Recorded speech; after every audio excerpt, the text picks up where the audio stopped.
At about 11:30 on Monday the 8th of July 1974, retired tutor Frederick Dine was at Seaturn Beach in Wellington when he made a series of unusual discoveries. As I walked onto the beach, I found a black and white woolen glove, and about 12 feet further on, I found a red nylon mesh shopping bag.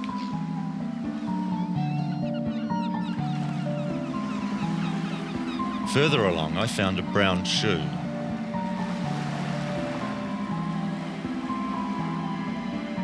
Further along the beach, I found an overcoat, a black swimsuit, and a brown shoe that matched the one I had found earlier.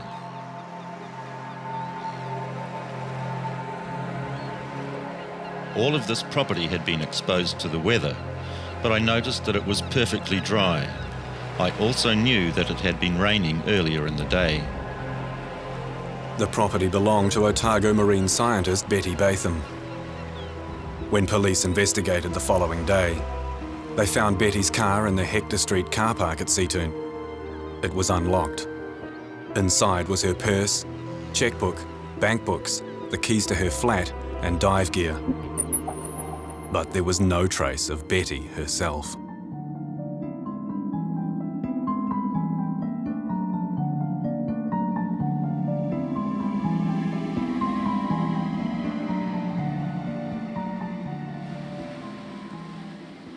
There was a tendency, particularly in Dunedin in the 60s and 70s, for people to pat little ladies on the head and let them go about their business. But Betty was a pretty feisty person. She could look after herself, I think, at least in the early days. One of the things that I liked was that she didn't just send the students off to go into the field and collect things. She would go with them and turn over rocks and find things and be out there with a spade digging up sand and finding animals. Yes, it was really very nice. We tend, in these days of big money science, to lose sight of the intrinsic enthusiasm and excitement which one can get from probing the frontiers of science, being somewhere where no one has been before. And Betty managed to communicate that enthusiasm for most of her life. Betty Batham was one of the finest scientific minds in the country. A pioneering marine biologist, her work was internationally acclaimed. But in the years before her disappearance in 1974, her career and ambition had been hounded by controversy. She was a woman in a very, very masculine world, and I think that she would, just because of the time, she would have had great difficulty dealing with some of these elderly male academics who would not respect someone who was female. Born in 1917 to an extended family of academics, Betty graduated with first-class honours in zoology and botany. Then, in 1945, she took up a fellowship.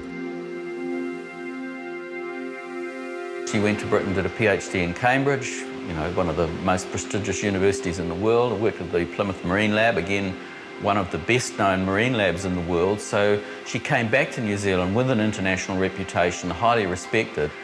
I think Betty certainly shone as someone who had footed it in the international field and certainly been very successful. Back in Dunedin in 1950, she persuaded Otago University to let her take over the dilapidated marine station at Portobello. This immediately created tensions. The zoologists didn't really want a marine station very much, I think, and so the main thrust for maintaining it had disappeared, and people felt that this was an expensive luxury. I know there were people who thought she was a bit of a crank and eccentric, and it may have been sort of a professional jealousy. Scientists are terribly, they're prima donnas like anybody else. But Betty refused to back down in the face of her rivals, and even more driven to succeed, focused all her energy on Portobello. If you wanted something, you wanted to get something done, you just had to do it yourself. There weren't, people around to go and, supply equipment or make equipment. You just couldn't pick up the phone and order something from the supplier up the road. So I think she did have to be pretty independent in the way she operated. She would have been in boots and all and anything that was going, but I think that was what's nice about her. She wasn't trying to ape a man or be a man, or so I show these males what. She just did things, and that was it. I went down to Portobello one day, and she was rowing across the island to do something or other, because I hopped in and grabbed the oars, and she said no, and she just took the oars and rowed. And as my wife reminded me the other day, she rowed better than I did, but it was just the fact of a male, humiliated male, sitting there being rowed by a mere woman.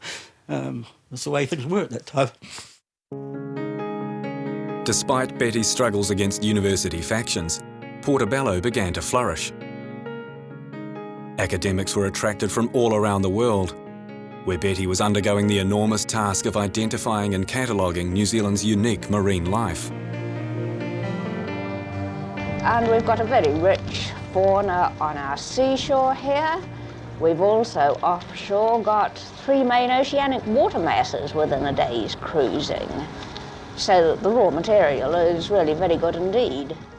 Goodness me, she'd leave you for dead. I mean, she'd pick up something or other, it would be a crab or a worm or an urchin or something like that, and she'd tell the most amazingly interesting story about it. When she travelled, for whatever reason, to other parts of the country, she always had a suitcase that included all sorts of specimens, which she would produce and expect people to identify and comment on the drop of a hat. By the time she was 50, Betty was so consumed by her work, she set about learning to dive, something almost unthinkable for a woman of that age and for that era. Oh, I think she was a person who, who took on challenges. I don't think, any of those sorts of things would faze her. She would, try to do things if she could. I mean, I don't think anyone would have been game enough to tell her you can't do it anyway.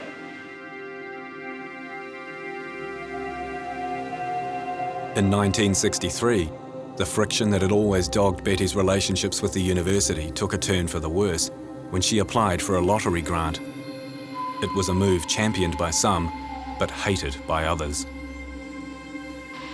She asked for a research vessel and an electron microscope, and we laughed. It was something of a joke. And then, to her and my total astonishment, back came a reply saying, well, look, we're very sorry about the electron microscope. Maybe next time, but we didn't have enough money. But would the boat on its own be all right? And of course, she was in absolute seventh heaven. It was a wonderful and truly wonderful, and that boat has been of inestimable value to the University of Otago. Betty was awarded £45,000, enough money to buy the Munida and staff it for 5 years. It was certainly a coup, and the university, of course, had never seriously considered the implications of picking up the ownership and running costs of the research vessel once the grant ran out. And that was a considerable issue in my time. Betty was very upset about that, saying that people suddenly were accusing her of committing the university to spending money which she shouldn't have been doing. Who was going to support the boat? Who was going to look after it? Who was going to take care of the maintenance? It would be a terrible liability. Very, very negative vibes, which must have been extremely upsetting to her. University politics is always played very subtly, and one doesn't. These things don't often surface in a public spat. They are the kinds of things which are settled behind closed doors and people muttering darkly in committees. So when there's money and personalities, then life tends to get tough, and it can get really quite nasty. And I think that to some extent Betty found great difficulties in. She was a pawn in a game of political power.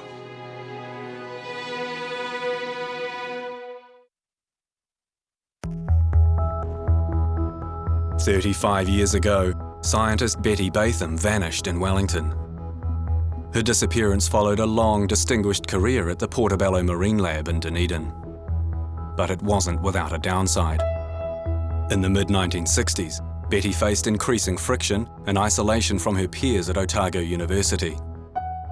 It was then that she turned to her father, Guy, for comfort, spending hours together at Lake Hawea, where they'd built a crib. her relationship with her father was exceedingly close, and he was clearly the person that she could confide in and talk about problems that she didn't feel able to talk to anybody else about. I felt that really she was a lonely person because her time was so tied up with her research. She didn't really have time for any social life. On one occasion, she had to go to a formal function at the university and asked my advice about what she should wear to this function.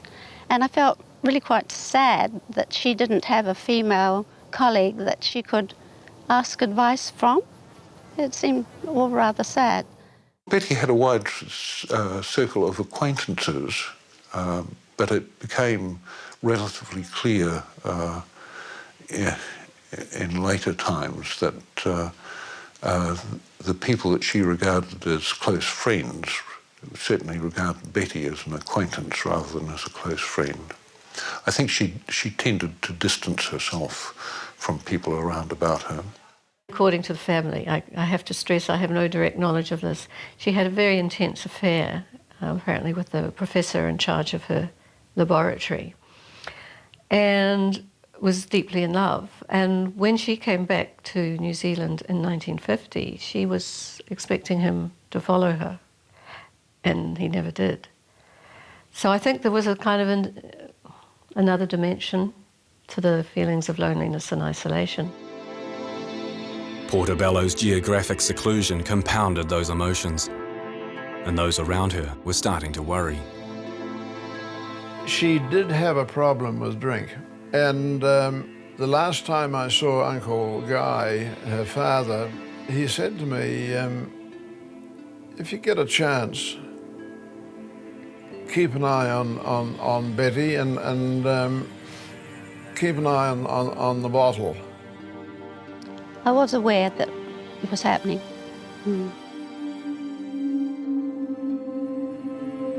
She had a skin condition which gave her a lot of problems. It was either an eczema or an allergy or something, and she took a lot of medication for that. And I sometimes wondered, is she taking the medication the way it has been prescribed?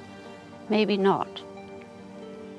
Because sometimes she seemed a little confused, and sometimes she didn't cope all that well, and I thought, well, it could be a result of medication. In 1968, Betty received a catastrophic blow when her father died. And the conflict that had always dogged her relationship with Otago University was getting worse. It did become evident, you know, within a relatively short period that she was having some problems or difficulties were getting on top of her. I mean, she was living alone, and she'd come home in the evenings and, you know, be preparing a meal, and we'd be having dinner, but she'd, you know, not be eating and just sort of pouring out all these sort of problems that she was having at work with people at the university who probably saw the marine lab at Portobello as sort of sucking up precious resources that might have been more usefully employed elsewhere. But, you know, that was her baby. She'd built up the lab, and it was almost a sort of personal thing, I think, that, you know, she felt that her whole sort of life's work and reason was being sort of undermined. It became more stressful because some of the things that had deadlines completed, you know, at a certain time, they weren't produced in time, and that put me under a lot of stress. And I had 4 young school-age children, and I liked to be home for them, and so that would keep me late, which was stressful for me. It really showed up in terms of unanswered mail, people not wanting to come and not knowing that they were there. The administration started to fall apart, and Betty, I think, became increasingly isolated and less communicative and more depressed about things. Alcohol was becoming more and more of a problem.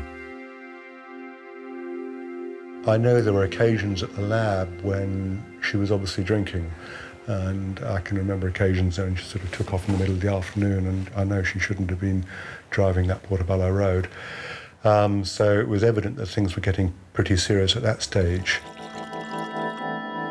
I used to sort of make excuses sometimes in the evenings to go over and borrow something just to see how she was. And I can remember on some occasions, you know, she was obviously, you know, worse for wear. She'd obviously been drinking, and sometimes sort of stay with her for a while and maybe cook her a meal or just talk to her, try and find out what the problems were. Sometimes even when she came down in the morning, she wasn't very well, even early. There was an occasion when she was going to some important meeting in Wellington, and she was booked on a certain flight, but she wasn't ready. And the other female technician at the lab, the two of us got her gear all packed in a suitcase and got her to the plane, and thought once she gets there, she'll be okay. And just hoped that whoever was meeting her would look after her when she got there. That's when I became aware of just how much medication she was having, because her suitcase was very full of lots of medication, bottles of tablets and things. In late October 1973, just 8 months before Betty vanished, Californian professor Cadet Hand visited Portobello. He was so alarmed at her disintegration, he informed university officials, who ordered an immediate medical and mental evaluation. As a result, Betty stood down for 3 months. By the time she returned to work in February, the university registrar, Dr. Hayward, informed Betty that her director's job would be advertised. In future, you will be relieved of the administrative worries of the station. But the status and tenure you enjoy at present as an associate professor is in no way altered. I think she probably would have been devastated, absolutely devastated, yeah. Because she probably wasn't aware herself at how her ability to cope had deteriorated over a period of time. Betty described Dr. Hayward's letter as cruel, responding with 6 typewritten pages in which she desperately argued her case. Being in the position where all senior people at Portobello ceased to give me support, I showed stress symptoms and found my hand muscles tense to the point where I could not sign my name to a letter without the relaxation of a glass of alcohol first.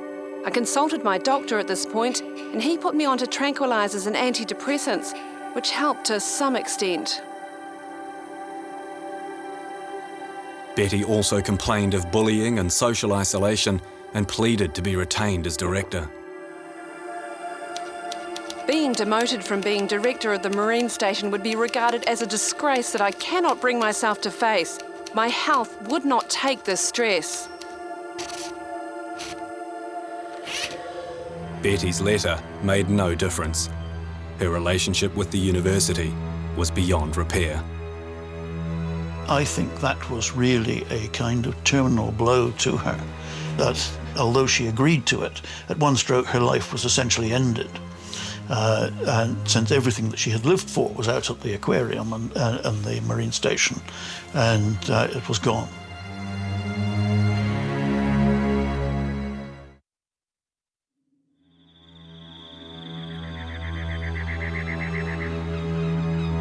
By mid-April 1974, marine scientist Betty Batham was grappling with the fact her life's work at Otago, all 23 years of it, was over.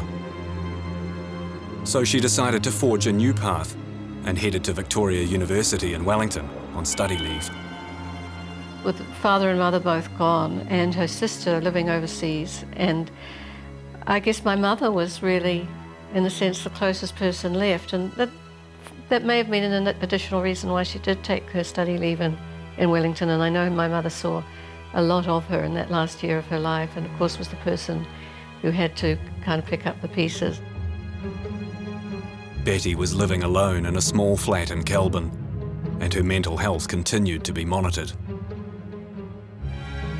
This is often a case in universities, I think, that people of great ability, particularly those who have single-minded enthusiasm, tend to find themselves isolated in the hurly-burly of university life and don't realise their potential. I've known people who I've often felt that who should be locked up in their room and allowed to be brilliant by themselves and not let out into the community. And perhaps Betty was one of those. I suppose when you look at history books and look at the history of very competent ladies, up until probably about now really, they were looked upon as a race apart. And I don't expect that Betty got, if she was looking for any sympathy when she got to Wellington, I don't think she would have found it. Then on July the 8th, less than 4 months after her move north, Betty's abandoned car and possessions were found at Seaturn. I think she phoned us and said she was coming back to Dunedin the following weekend, and we thought that, she's probably just not, forgotten to tell people and that she's probably on her way, or, there's some mix-up here and that she's going to appear. So we probably didn't realise the seriousness of the situation at that stage. For 3 days, police and dive teams searched all around Seaturn. Then, the following day, came what seemed to be a breakthrough. On July the 11th, a former flatmate told police she'd spied Betty at Wellington railway station at 5:30 that evening. Betty's landlord also contacted police to report he'd seen her there at a similar time on the same day. Then a local store manager claimed Betty had made inquiries at his shop. There were a number of sightings after the 8th of July when she was presumed to have disappeared off Seaturn, and my mother was very puzzled by them. I mean, on one hand, you'd have expected Betty, if she was still alive, maybe to turn to my mother as the person she'd been closest to and who'd given her, a lot of support. On the other, if Betty had just decided she wanted to drop out of her life, she wouldn't have approached anybody at all. So my mother found that a big mystery. A number of the people who reported sightings were people who were well acquainted with Betty, and you would not think would have been mistaken. At the time, police began to wonder whether Betty might have slipped, hit her head and lost her memory. To help us reinvestigate the case, we asked a leading psychology professor to look at the possibility of Betty suffering amnesia. There's another type of condition which has a wee sting in its tail, and it's called dissociative fugue state. Now, in the fugue state is a loss of personal information, which may be at times quite marked. The person may forget who their loved ones are, who their work colleagues are, and in really severe cases, who they are.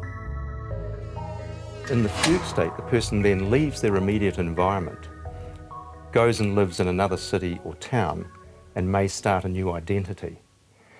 Again, it may be transitory, it may last a few days, it may last a few months. In the more dramatic cases, it can last for years. Betty was emotionally vulnerable and was struggling with drinking. She'd also lost the one thing in the world she really cared about, her job. It is possible this level of stress could have triggered amnesia. It usually follows a profound traumatic event, but there are cases in the literature where the stressor doesn't seem to have been too dramatic. There are cases where people have had an argument at home with their partner or with their boss, or have lost their job or in financial difficulties, can induce this sort of dissociative state. There is some evidence that people who go into these states are more likely to have an existing mental health condition, particularly depression, and substance abuse is not uncommon. After the 3 sightings, police staked out the railway station, hospitals, and Betty's house. But there was to be no sign of her again. People wondered if she'd simply started a new life elsewhere. We had a woman down the road here who always reminded me of Betty, and I must admit I sort of threw a bit of a wobbly one time and I saw her walking on the road and I thought, oh God, that's Betty. And there were still too many puzzles surrounding Betty's disappearance. Why had Betty left her car unlocked with many personal possessions, including her wallet, inside? And why were her shoes and bathing costume on the beach?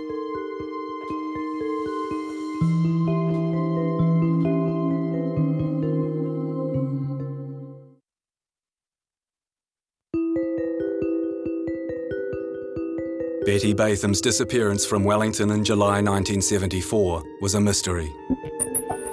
After some initial sightings, she has never been seen since. We've enlisted the help of psychologist John McDowell to investigate whether Betty could have been suffering a form of amnesia. He says the odds are slim. In America, the prevalence is considered to be about 2 in 10,000, so 1 in 5,000, but that also includes these ones that only last a couple of hours. The more dramatic ones are very, very rare indeed. There was also some thought that she simply packed up and started a new life, but this also seems less likely, as Betty never touched her bank accounts again. And even more unusual is the fact that her unlocked car was found at Seatoun, full of her personal possessions, including her purse and dive gear, yet her bathing suit and shoes were found on the beach. Maybe it was something that in the spur of the moment she decided to do something, get in the water or make some decision to do something potentially hazardous. I always felt that when she went snorkeling, she was putting herself at slight risk. She would have regarded it as a calculated risk, I think. But in those days, even then, we were aware that people should really be in pairs for the sort of work she was doing. With that in mind, the police theorised Betty could have had an accident, possibly slipping on rocks and falling into the water, and perhaps being swept out to sea. If she was in the beach side of Seatoun, she would more than likely stay within those confines of the greater Seatoun-Wersa Bay area. If she was slightly to the east or more to the east, she's going to be affected by the tidal stream, the tide coming in and out of the harbour. The speeds that it can get up to is around half a knot, and so that's certainly less than walking speed. But it was cold, and if you're panicking, you'd certainly know that you were being washed somewhere. I think panic would play a big part in it. If you weren't panicking, if you were in control, you would have been able to deal with that kind of flow rate for a while. But once you start to get really cold, and it saps your strength. The sea temperature at the time Betty disappeared was a chilly 10 degrees, unbearable without a very good wetsuit. If Betty did go into the water, we need to understand if she could have swum back to land, and if not, how long she could have survived. So to replicate the conditions, we've lowered the temperature of the flume at Otago University and called on representative swimmer Tessa Malloy and physiologist Jim Cotter. Tess is being rigged with skin thermometers and has swallowed a specially made pill which will monitor her core temperature. So it's sitting stable at 37.94, and that's probably as warm as it gets. Once she jumps in, it may spike up a little bit more. 35 degrees Celsius is regarded as the onset for clinical hypothermia, and by that time you're already massively shivering, you've lost a fair bit of muscle function, so if you had to do a skilled performance such as remaining afloat in rough water, that becomes a problem. So that's a dangerous temperature. If your heart's okay, you're not really at risk of getting the cardiac type arrhythmias, the heart dysfunction, until it goes considerably lower. But they typically say once you're at 34 degrees core temperature, that's about it for open water survival.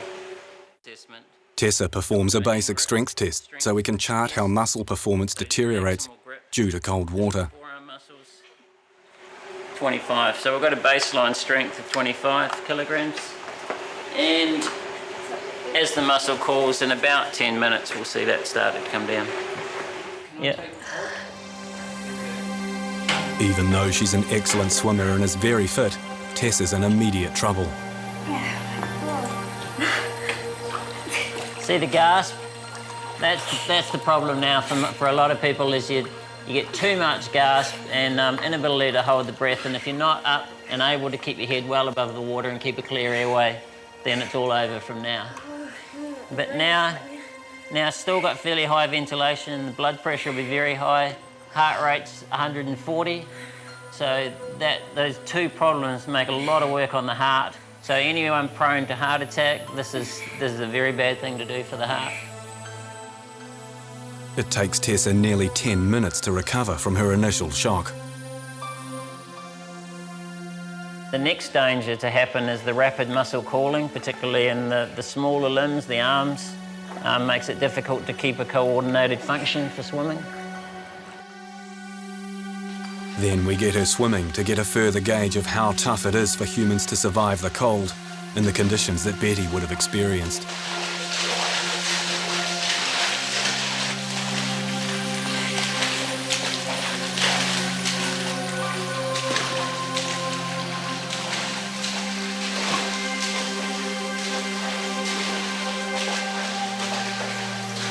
You know, with the skull so close to the surface and the brain entirely at body core temperature underneath it, that lack of fat covering, the lack of ability to shut the blood flow down to it, and the very close proximity of the body core temperature to the surface means there's a massive heat loss out through the head as well as the arms.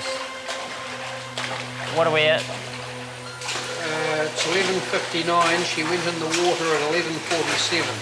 All right. Throughout the session, we continue to monitor Tessa closely. Okay, you're cooling quite quickly now. 37:09. Tessa is in pain and is struggling. After 25 minutes, her kicking has become erratic and clumsy, and she's in much better physical condition than Betty would have been. Right now, I'd guess she'd be at 36.5, so she's come down a degree in about the last, 12, 14 minutes? You know, it's a pretty steep drop at this stage.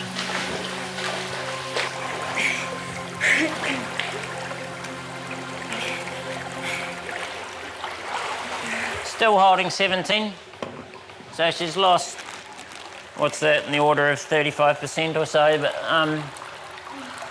still going okay.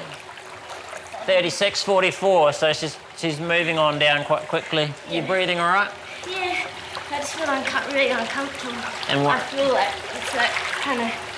The shivering's taking over the fluency? A little bit. Yeah. I don't feel like I have much control. Yeah, picking up at the moment.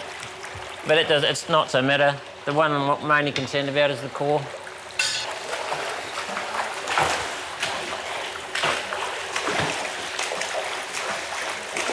Tess has just about had enough. She's about 15 minutes away from being hypothermic, and we need to get her out of there. 32 minutes. All right, and so we just come out carefully. Yep.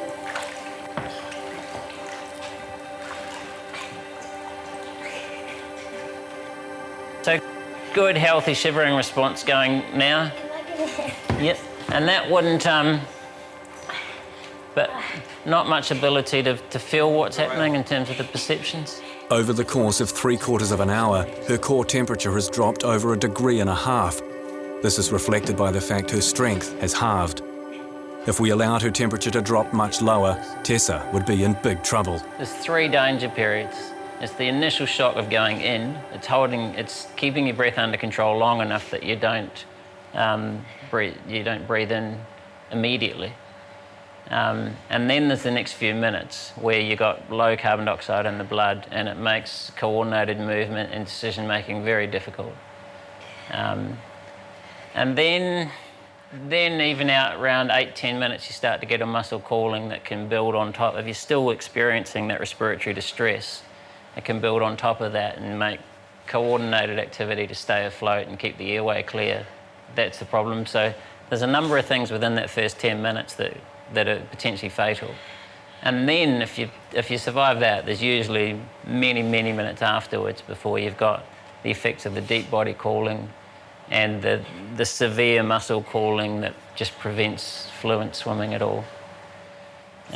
So if you survive that, which you're more likely to with a graded entry, so if you're walking off a beach, you're more likely to survive it because you're not getting the severity of the gasp. So if you can then ride that out and then swim out, you've probably got over half an hour. That could take someone a kilometre out, which if it's getting out into a channel could take them a fair way out. And then anything up to maybe an hour and a half, and then that's about as far as you get.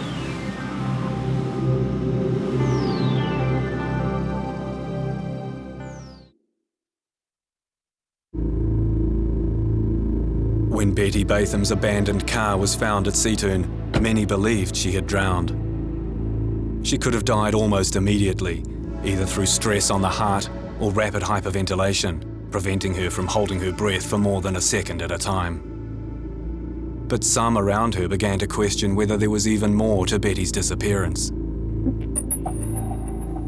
My mother always kept an open mind on whether she was depressed enough to have committed suicide. But all the other possibilities, I think, for my mother were equally likely, that, she'd had a stroke, or she was, I think pretty overweight at that stage, or a heart attack, or cramp, or the bends, or whatever. Accidents do happen to people at sea, and that there might have been a really much less dramatic, though still very tragic explanation. An eyewitness had come forward to say he'd seen Betty in tears 6 days before she disappeared. She had missed 2 appointments at Wellington Hospital, and then it was revealed her sister had received an aerogram in which it's believed Betty threatened suicide. Now I would say that she was very depressed, and she probably didn't have a great circle of friends who could have helped her in that depression. And I actually had a very unhappy experience just after her death of meeting her sister in Berkeley, and I rushed to meet the sister and saying I was a great friend of Betty and how unhappy I was about what had happened. And the sister turned on me in great anger, saying, "You're one of the people who didn't support Betty in her hour of need." If Betty had wanted to take her own life, she would most likely have headed for the channel and let herself be taken by the outgoing tide. So we've asked NIWA's Craig Stevens to help us work out what might have happened to her. We're likely to start around Steeple Rock, which is at the end of the beach that her car was found on, I believe. And so if the tides are behaving as we think they should, then the flow should be heading out towards the sort of Barrett's Reef area that the Wahine hit. What we've set up for the demonstration is just a couple of drifters. And when I say drifter, it's something that floats on the surface, but it's got a little bit of an underwater sail. So it's following the water, the near surface water. And these drifters take position from a GPS satellite, and then they radio it back to a little base station that I've got on board.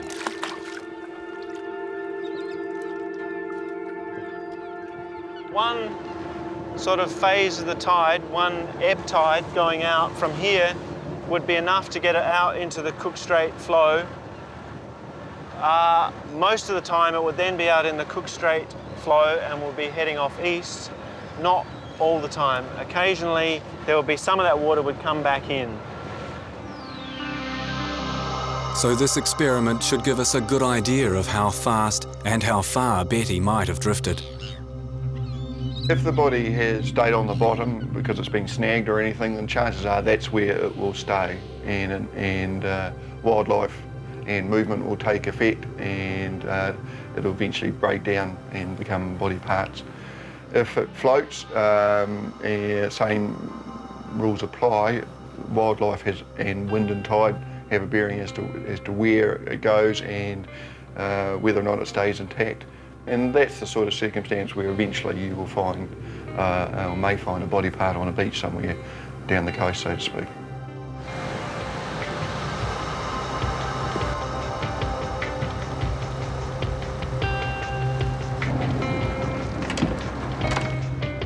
We had them in for about an hour and a half or so, and they moved around 3 kilometres to the south, pretty much exactly as you'd expect.